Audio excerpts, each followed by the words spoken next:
Voy a platicar con el doctor José Manuel Valenzuela Arce, que está presentando dos libros, Las morras tumbadas, eh, bueno, corridos tumbados también, bélicos ya somos, bélicos morimos. Es doctor en ciencias sociales por el Colegio de la Frontera, digo, por el Colegio de México y también profesor emérito por el COLEF. Maestro Manuel Valenzuela, ¿cómo estás? Muy bien, Jaime, gusto saludarte después de varios ayeres sin escucharnos. Sabes que tu presencia me da nostalgia porque yo comencé en el periodismo hace 41 años y creo que los primeros personajes con los que pude charlar fue con Rosina Conde y José Manuel Valenzuela, el Pecas Valenzuela Arce. Sí, fíjate que el recuerdo muy bien, yo era casi un niño y Sí, admiraba mucho ya tu gran trayectoria de hombre maduro, reconocido en el periodismo. sarcástico, irónico. ¿Cómo Tenías que estás? ser de Tecate. Bueno, eso sí, no, jamás lo podría negar. Roberto Castillo Uriarte, Francisco Morales y una buena cantidad de personajes, ¿no? José Vicente Villarreal, José eh, Javier Villarreal, sí, sí, también. Marco Morales, que en paz descanse. acaba de morir. Víctor Alejandro Espinosa Valle es de allí, Creo que Tecate. sí, sí, sí, creo Ah, que sí. bueno. Bueno, vamos a comenzar. Tienes más de 50 libros como autor y como compilador. Eh, eres un hombre prolífico, pero lo que más me llama la atención son los temas que seleccionas, desde aquellos cholos de los años 80, que uno de tus libros más vendidos. De hecho, hay un libro en el Colef que es el más vendido, ¿no?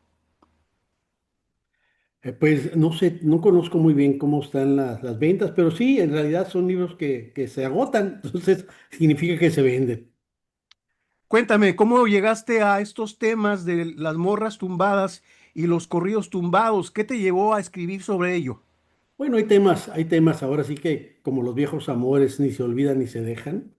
En estos dos que señalabas hace un momento, yo inicié trabajando con el cholismo, con los cholos Sí, de Tijuana, no como académico, sino desde una apuesta, digamos, de intervención comunitaria política. En aquel momento yo era dirigente de un partido de izquierda y nos preocupaba mucho la violencia y la redada, las racias contra los cholos. Y había una campaña antichola y decidimos participar y yo me empecé a involucrar en los barrios.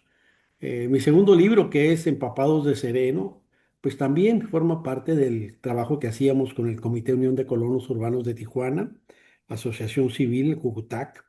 Y de ahí fue, entonces realmente esos trabajos de acompañamiento social comunitario, después los convertí en trabajo académico. Y el caso particular de hace, tú recordarás, hace ya varios ayeres, que se impulsó el Festival Internacional de la Raza en el claro. 80. Y uno de los primeros eventos se llamó Por mi raza hablará el corrido. El título se lo puso Carlos Monsiváis, quien participó en ese evento y tuvimos como invitado a Piporro y en fin, fue muy interesante. Y yo presenté un trabajo donde quería hacer una historia social de la frontera contada a través de los corridos. Y así fue como empecé a trabajar, digamos, este tema. Y bueno, derivó en lo que fue un libro que se llamó Jefe de Jefes, Corridos Sí. y Narcocultura en México, que de buena fortuna, digamos, en el ámbito pues, académico, fue publicado por Random House, pero también fue publicado por Casa de las Américas de Cuba, ganó el premio Casa de las Américas. Será Entonces, uno de los más vendidos, ¿no? sí, bueno, sí, pues simplemente la primera edición que recuerdo de Random House era de 10,000. A las 2 semanas sacaron la segunda. La cubana no sé de cuántas será, pero el Colef también ha sacado dos ediciones posteriores. Se le ha ido muy bien. Pero el tema ya empecé trabajando la historia de la frontera, pero ya al llegar a los 60, 70, el tema del narcotráfico era muy poderoso. Entonces empieza a aparecer como una temática recurrente en los corridos. Entonces así es como empecé a caer, a tratar de entender qué es lo que estaba ocurriendo, escudriñar esos códigos que generaban tanta tanto interés, pero también tanto temor en una población frente a este crecimiento del narcotráfico y sus recreaciones a través de los corridos. Entonces, después de los Tigres, que todavía eran muy, digamos, metafóricos, ¿no? Para hablar de la complicidad presidencial en aquella época, Carlos Salinas de Gortari, con el narcotráfico, ellos cantaban Los pinos me dan su sombra, mi Ujú, rancho, pacas de Aquilo. Y así varios otros corridos que recordarás, el del asesinato de Héctor Félix Miranda, y contaban esas historias que todos sabíamos, pero que en voz alta poca gente lo decía. Y entonces, después de esto, el narcotráfico siguió creciendo. Llegamos a los 90 y surgió la vertiente de los corridos perrones, que ya son más explícitos, son más directos. La representación se vuelve menos edulcorada y con los tucanes ya se hace mucha alusión directa a personajes. No es que los inventen, ya todos los conocíamos, pero aparecen en esos corridos. Y viene los aciagos años los primeros años de este milenio, la guerra fallida de Calderón contra el llamado crimen organizado, con sus complicidades. Y luego ahí surge una propuesta de Twins Enterprise, los hermanos Valenzuela, que desde Los Ángeles lanzan lo que se conoció como los corridos enfermos, ondeados o alterados, donde ya realmente era muy, muy directa la alusión. Ahí sí no había ningún tipo de filtro en el discurso, en la narrativa y en las complicidades que se convierten en explícitas. Por ejemplo, Sanguinarios del M1, que es el corrido himno de este movimiento, donde está lo que sería el Commander, los Bucanas, los Buchones de Culiacán, los Primos y varios otros. Dice, con cuernos de chivo y bazuca en la nuca, cortando cabezas a quien se atraviesa, somos sanguinarios, locos, bien ondeados, nos gusta matar. Entonces, toda esta dimensión, digamos, que empezamos a ver en los corridos, estaban en concordancia con esos terribles tiempos que estábamos viviendo en la frontera. Recordemos 2008, 2010, cuando el narco sale del closet, los eventos aciagos de San Fernando, Tamaulipas, 72 migrantes asesinados, los de Villa de Salvarcar en Ciudad Juárez, el tema mismo de esas escenas de decapitados, en fin, de una violencia dantesca que vivimos en la frontera. Y bueno, después de esto, en 2019, surge una nueva vertiente a partir de unos jovencitos, uno de Sonora, como Natanael Cano, Peso Pluma de Jalisco y otros, Junior H, Luis R. Conríquez y otros cuantos. Pero entonces se vuelve de repente sumamente visible por varias razones. Uno, porque fusionan dos tradiciones corridísticas. La de la banda, que había surgido hacia 1830 con las orquestas de viento que llegaban de Europa hacia Mazatlán, Sinaloa, que era el lugar de trasiego de productos, donde surgió la banda sinaloense, y del conjunto norteño, que surge también en segunda mitad del siglo XIX en el noreste mexicano, que traían el acordeón. En ambos casos surgen dos propuestas, el conjunto y la banda, que cantan corridos con una impronta europea. Nuestra música norteña profunda es europea, es vals, polka y chotis.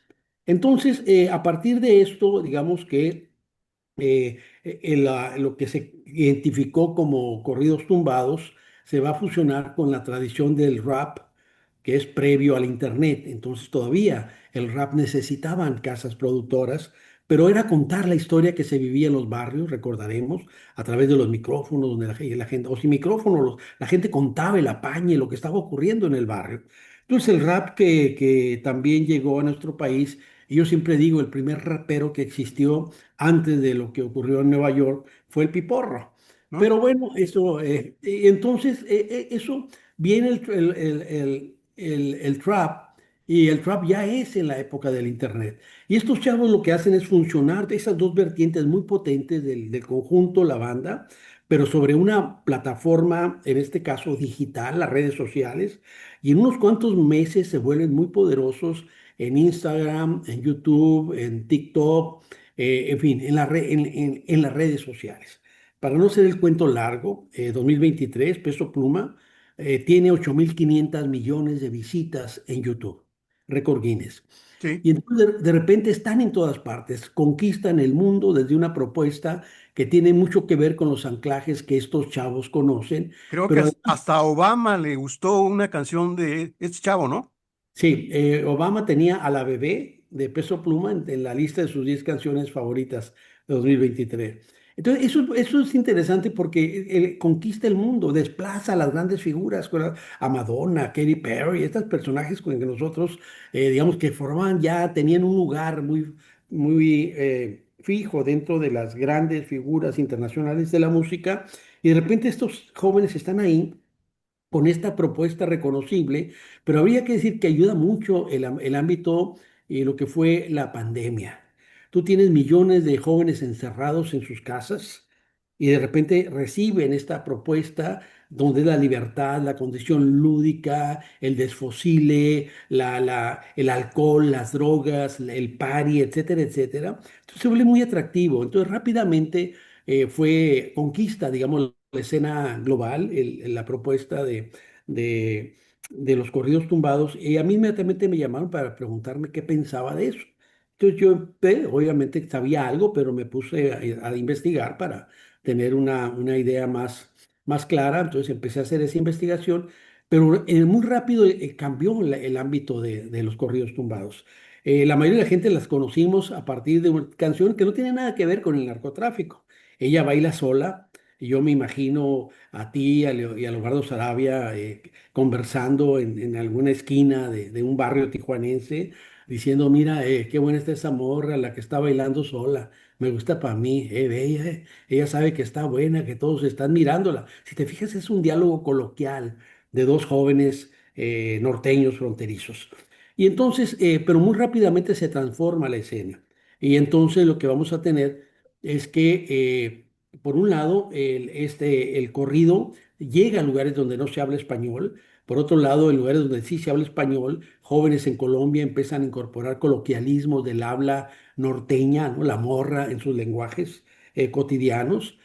Por otro lado, se desnarcotiza de alguna manera, se desregionaliza, pero para volverse como una expresión de música mexicana, regional mexicana, sin perder su textura original, pero al mismo tiempo se desclasa. No solo por estos jóvenes que muy rápido se vuelven millonarios, varios de ellos, solo el hombre araña que trae colgado en el pecho Peso Pluma vale $500,000. Entonces, de repente, es esa dimensión, pero también se desclasa la audiencia, la escucha, y empiezan a escucharlo gente de distintas clases sociales, clases medias y clases altas. También se descoloca lo que era una propuesta que la gente identificaba con música, con gente que no tenía formación escolarizada, ¿no? Gente les gusta decir, con poca educación, lo pongo entre comillas, Ujú. pero como vimos, rápidamente sectores universitarios, hasta Barack Obama, efectivamente, empiezan a escuchar corridos tumbados.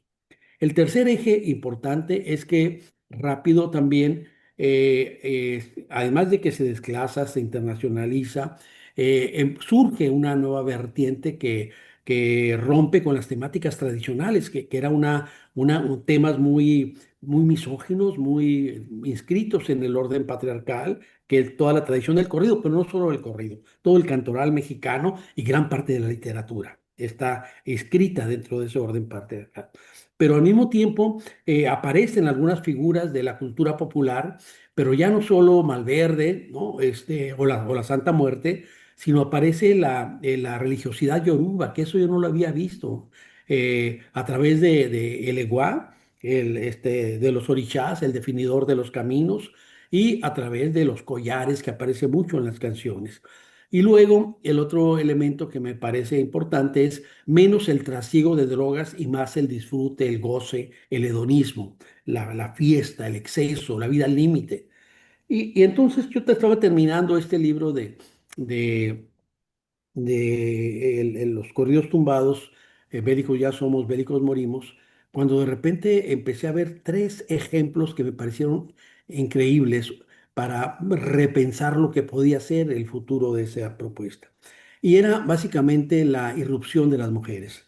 Tres canciones donde Ivonne Galás componía una canción a Vanessa Guillén, una joven militar adscrita al ejército de Estados Unidos en Texas, en la base de Texas, quien era asediada por un teniente anglo-estadounidense, quien la asesina y la desaparece.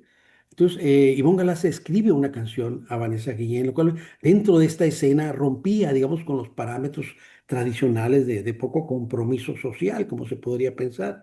El segundo ejemplo era el de Shakira y Fuerza Régida, con la canción del jefe, contando los abusos contra los migrantes y los abusos de los patrones contra los trabajadores migrantes.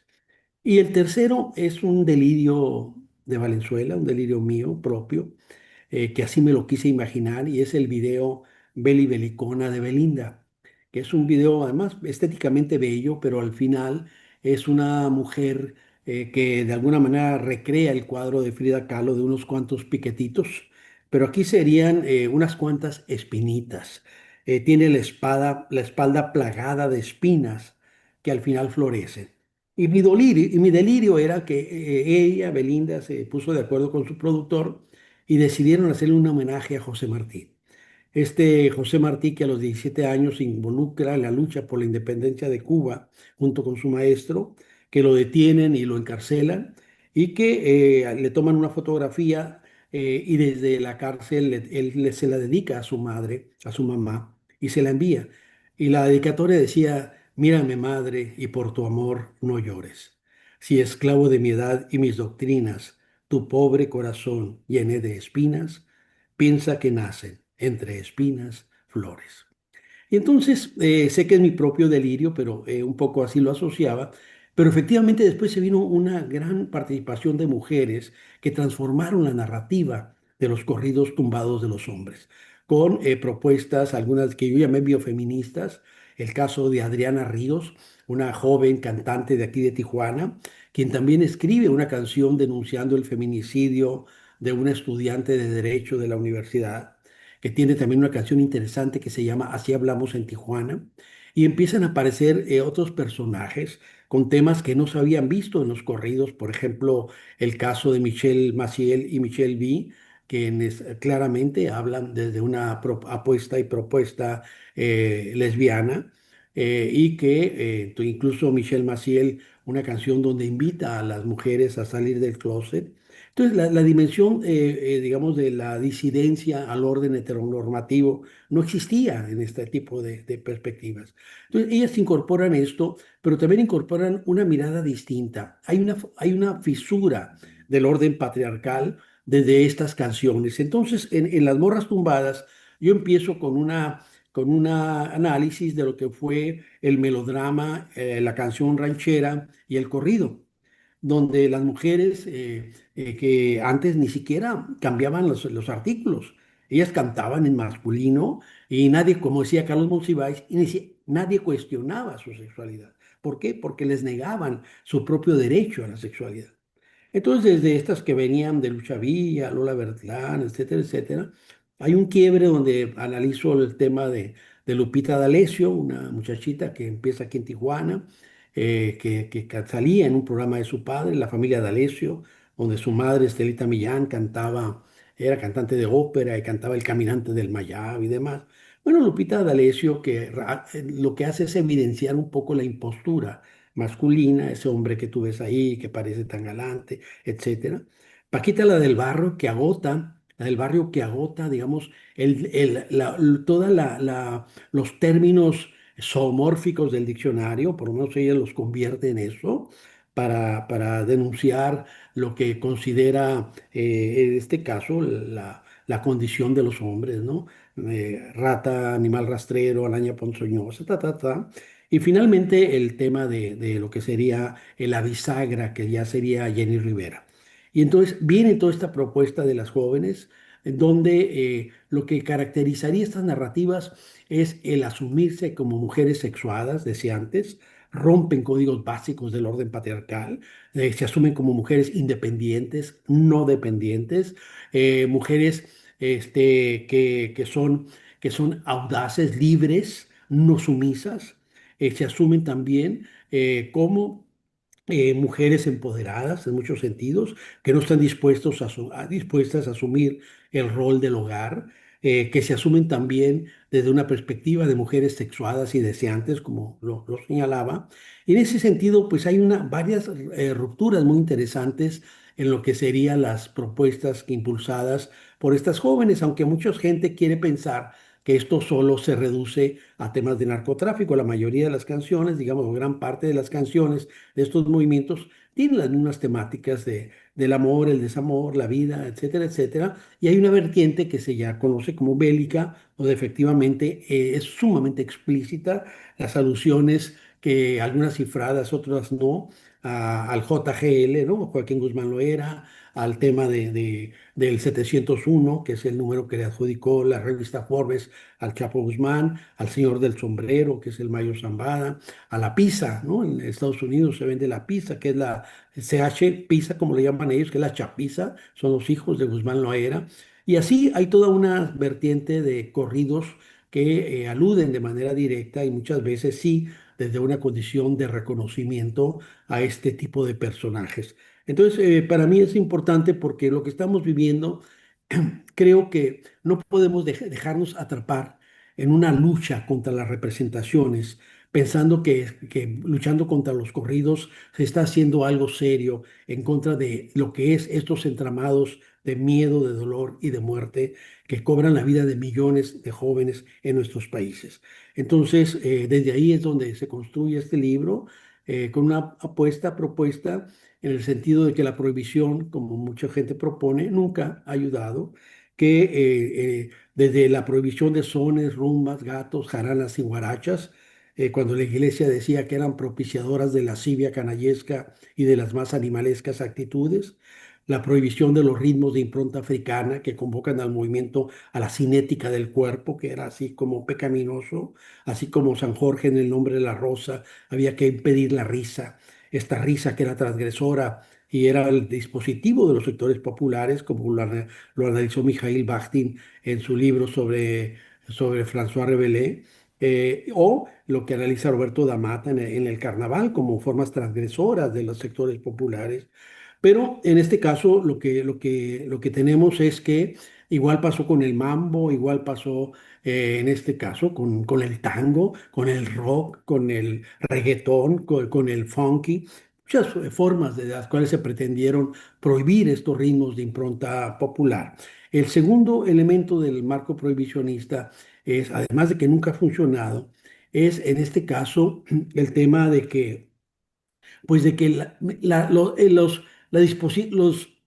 los posicionamientos represivos autoritarios son un tobogán sin límite.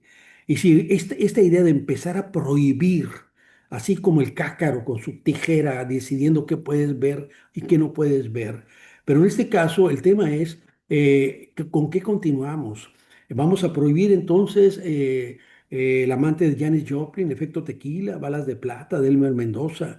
Vamos a prohibir las amapolas se tiñen de rojo, La maldición de Malverde, o Tierra Blanca de Leonidas Alfaro. Vamos a prohibir La Reina del Sur de Arturo Pérez Reverte. Vamos a prohibir la Virgen de los Sicarios de Vallejo. Vamos a prohibir Rosario Tijeras de Jorge Franco. Vamos a prohibir el trabajo de Mario Puzo y de cuánta gente que en la literatura ha trabajado estos temas. Vamos a prohibir a Sasha, como que tanto le gustó a Campbell.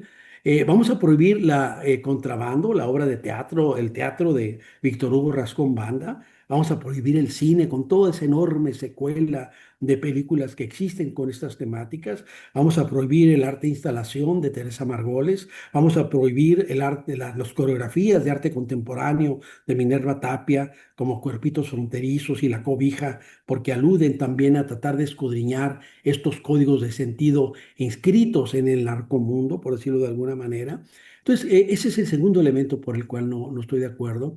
Y el tercero es porque las teorías ya académicas, las teorías de la comunicación, como tú bien lo sabes, porque ahí te formaste, lo que nos demuestra es que, a diferencia de lo que planteó la Escuela de Frankfurt y el tema de las industrias culturales, pues no es cierto que la gente recibe un mensaje y actúa como zombie atendiendo lo que se le plantea.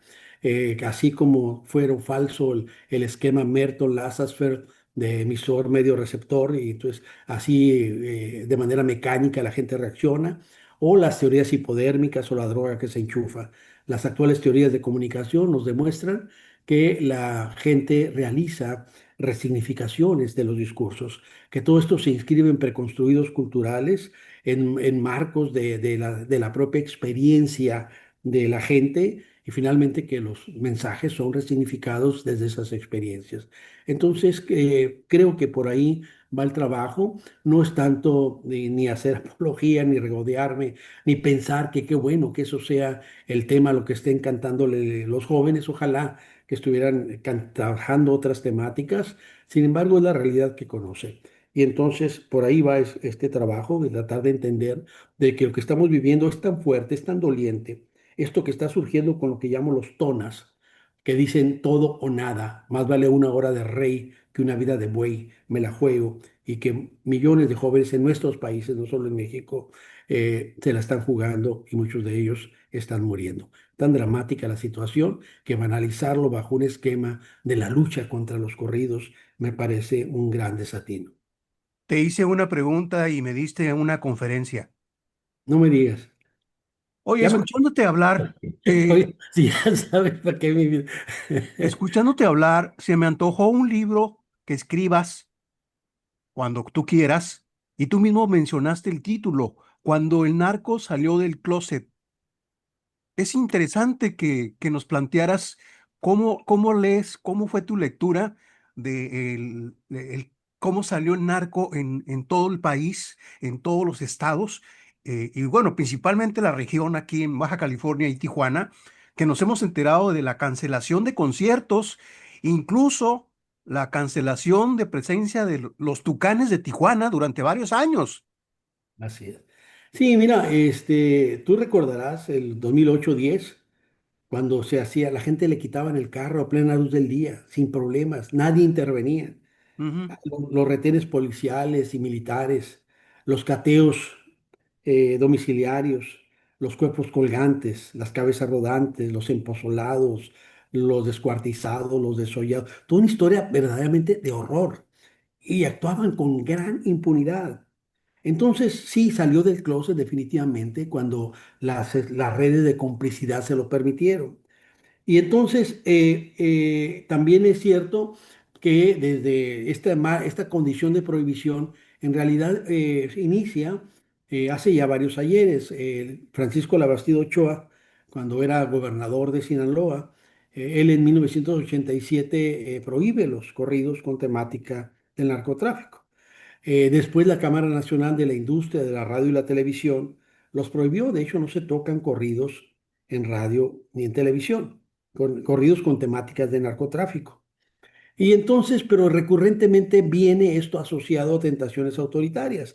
Ya encarrerado, Evelio Plata, el alcalde de Mazatlán, dijo durante ese periodo, después de que la Bastida los prohíbe, dice, "Y sí, prohibamos la minifalda para evitar el embarazo adolescente". Y Duarte en Sinaloa dijo, y sí, prohibamos a los ninis, hay que meterlos obligatoriamente al servicio militar. Entonces, el despliegue de la tentación autoritaria es muy fuerte. Entonces, sí, tiene ya varios ayeres. Los tucanes fueron de los primeros que empiezan a hablar de manera dialógica con estos personajes del narcomundo. Y sí, ellos han tenido, digamos, represión, han sido también censurados. El caso particular, por ejemplo, de los Tigres, que cuando les van a hacer el homenaje en la Luna de Plata del auditorio, pero quieren impedir que canten la granja, que la granja no tiene nada que ver con apología del narcotráfico. Si la perra está amarrada, aunque ladre todo el día, no la deben de soltar. Mi abuelito me decía que pueden arrepentirse los que no lo conocían. Entonces llega el zorro con el cinto de Fox, ¿no? Y sueltan el tema del narco. Y lo que hace es denunciar cómo convive, digamos, la perra brava, que es el narco, con el zorro, con la gente de televisión, con los políticos, con los banqueros, con el sistema financiero, etcétera, etcétera. Entonces, al final, la solución, la apuesta que dan los tigres es solo la unidad del pueblo puede ayudarnos a salir de la situación que estamos viviendo. Pero ahora con el tema de las narcomantas, esto fue más delicado. A mí me llamó una vez para preguntarme que qué pensaba cuando apareció la primera prohibición con cuatro mantas aquí en Tijuana contra un personaje. Yo lo que le dije es, tiene que tomarlo en serio, esto no. ¿Por qué? Porque aquí estábamos viviendo, y si lo seguimos haciendo, una disputa muy fuerte por los beneficios del lugar, para ponerlo así, entre pues, ahorita los dos grupos más poderosos. Entonces, eso se estaba escenificando acá y el tema de la presentación de este personaje quedaba en medio. Entonces, sí, era muy delicado. Entonces, el tema es esa realidad. Por ejemplo, ojalá que los jóvenes no tengan que estar cantando a estos personajes. Pero fíjate, Jaime, cuando hicimos la encuesta nacional de la juventud en 2000 y 2005, algo que encontrábamos era no solo que los jóvenes en México no creían en las instancias de procuración de justicia, había una fractura del marco axiológico. No creían en la política ni en los políticos. Esta política de la relación Estado-sistema de partidos, pero creían en agendas sociales de participación, temas humanos, derechos humanos, contra la violencia de las mujeres, temas indígenas, temas ecológicos. Pero entonces había otro elemento adicional. Cuando no creían en las instancias de procuración de justicia, estamos hablando de donde casi el 98% de los delitos que se cometían no eran castigados. Con justa razón, hemos tenido un sistema judicial sumamente corrupto y los jóvenes no creían en él. Pero al mismo tiempo, ante los ojos de estos jóvenes, no había una diferencia cualitativa entre ser policía, judicial o narcotraficante. Por lo tanto, a mí no me sorprende tanto esta relación o esta admiración con algunas figuras que están mucho más cerca de ellos. Y lo digo en tono de que desafortunadamente las cosas sean así. Esto se tendrá que cambiar, pero para que cambie tenemos que transformar esa realidad de la cual emergen estas narrativas que hablan del miedo, de la violencia, del dolor y de la muerte. Muy bien, pues ahí queda muy bien explicado, José Manuel. Tus libros están vendiéndose, Las morras tumbadas y Corridos tumbados. Y pues esperemos tus próximos planes, tus próximos proyectos.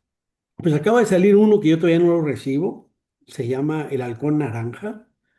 Es un libro de cuentos, algunos ya publicados, pero votos nuevos. Por ejemplo, el Halcón Naranja es Donald Trump, por halcón, por naranja y por el gas naranja. Es un cuento distópico que lo escribí durante su primer periodo, pero que ahorita pues queda muy acorde con lo que estamos viviendo. Muy bien, lo esperamos entonces. Bueno, gusto en saludarte, Jaime, cuídate mucho. Gracias. Hasta luego.